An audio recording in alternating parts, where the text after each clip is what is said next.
You know, Miami is a playground in a way. It's very relaxed, and yet it's sophisticated, and there's an elegance about it. When we first went to the site, the views were magnificent. This will be a unique building for that area. It is set apart from the other buildings, so it has space around it. One of the devices we used to relate our architecture to was the Riva boat, because they're so beautifully designed. And yet they're relaxing, and they are elegant, and I think they relate very beautifully to Miami and the lifestyle that everyone wants to have. If you look at the formal aspects of the building in terms of its sculptural nature, it's very fluid, it's very organic.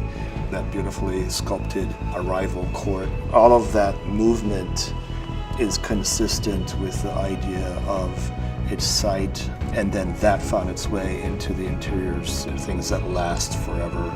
There are things that the quality never fades, and that's what we were looking for. I work with my team to create functional family home. This is going to be a gym, kids club, cinema, private dining, and we have two great pools. We're going to build a marina there so you can keep your boats. I bring my team from AMAN, who designed the spa for the building. The spa is going to be one of the signatures for this building. So we create the many areas which people can feel with the landscape, which people feel private and can enjoy relaxation. The walkability of it, the access to the waterfront, the docks is tremendous. I like this area because it's very private and established, close to Key Biscayne and Coconut Grove.